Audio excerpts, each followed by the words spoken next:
I got a call from your ambassador in Washington, his office, saying, "Oh, you have a letter from the Chinese president." 8 o'clock in the morning. He goes, I said, "Oh, really?" He made a strong point of saying that China always remembers its friends. China will never forget its friends. Within 12 days of his delivery, we got a response from the president. And it was just all inspiring, you know. It was just great. My first reaction was honor and pride.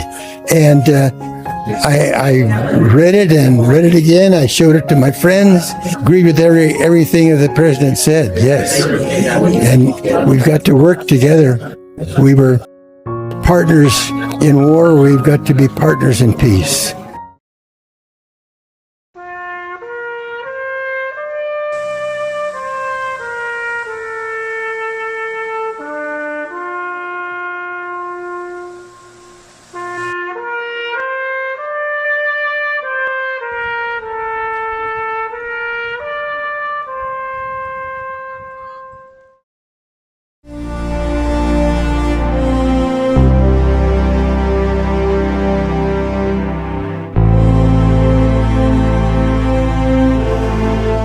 Best thing is world peace, friendship between countries.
I think that I'm very pleased to see such a beautiful museum and the honor that you pay and the tribute that you pay to what these people sacrificed and what they did, and that they're remembered here in China. I think it's so very important. So thank you everybody for doing that.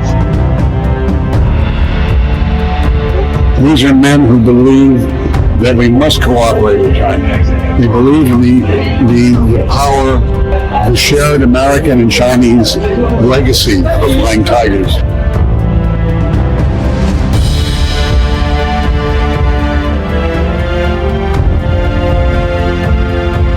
That China remembers its old friends. That's why we're here. Yes.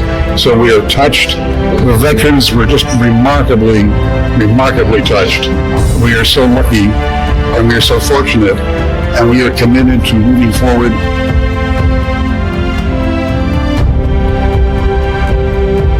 But the main inspiration is for people like you, the young people, to understand this relationship and to realize that it's a foundation that they built during World War II, and it's a foundation that we should build on today.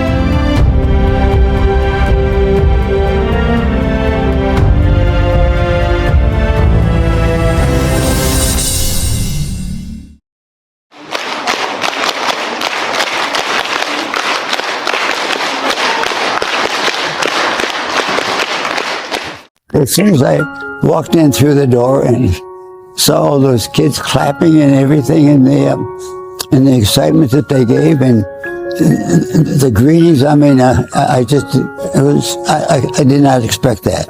It was something that just hit me right here. And then it unfolded and it just got bigger and bigger and bigger. And I don't know, it just, and then the display, I teared up. I was just emotional about the whole thing. So it's very important that we have that and to continue the concept of the flying tigers, the message and their story and what it means between the two peoples. His whole life revolved around the couple of years that he was here with the Chinese people. Well, I tried to talk to as many people in the United States about the Flying Tigers' relationship with the Chinese people. He said, "It is my fondest hope that the sign of the Flying Tiger will remain aloft as long as it is needed to show two great peoples working toward a common goal in war and peace." I was just a boy. I heard bedtime stories. My father would tell us. My father's still alive. In January, he will be 100. He tells those stories to them, too. So they get to talk to their grandfather about his time. Today, well, the spirit that we had from the young people today was just wonderful. I hope that we can move it to America, is to initiate the interchange of the new generation of the Flying Tiger story and its message between China and American, and that's the new generations. I see the spirit as Flying Tigers as like friendship. I think that to really learn about the Flying Tigers and carry on the legacy, it needs to be given to the younger people to carry it.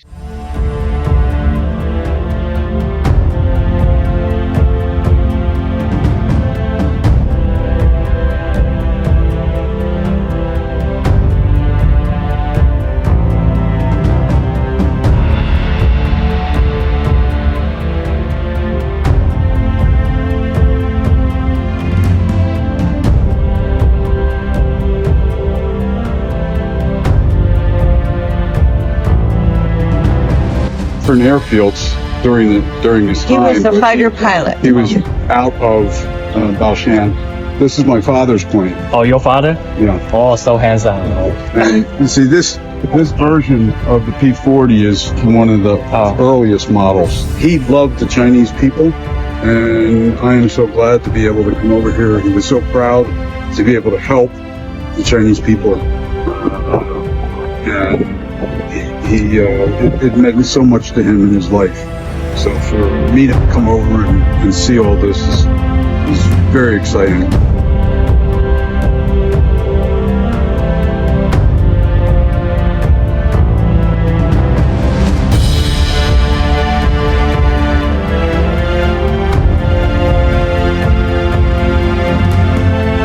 That's my grandpa. Oh! Yeah. Wow. So, very special.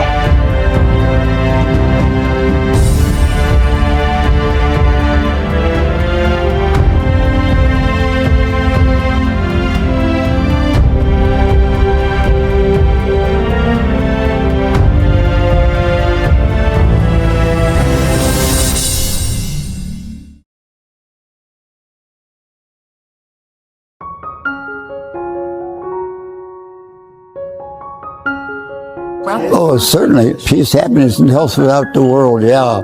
Yeah, we just live in the same little globe, you know. His time here, he felt in love with the Chinese people.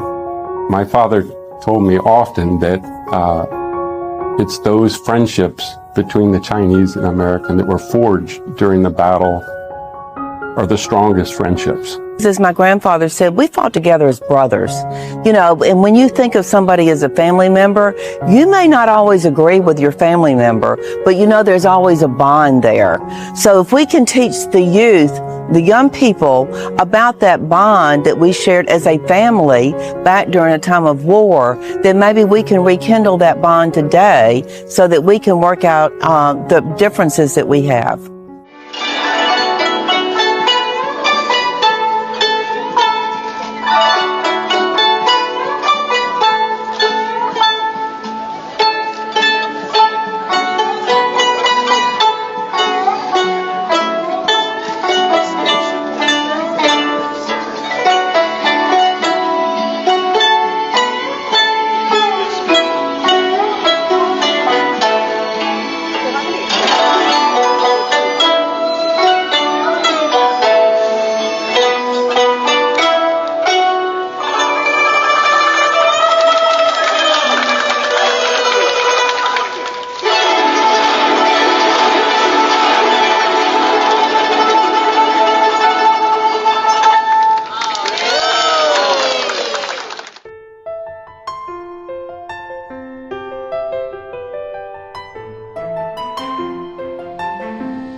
I acquired a love for China through my father.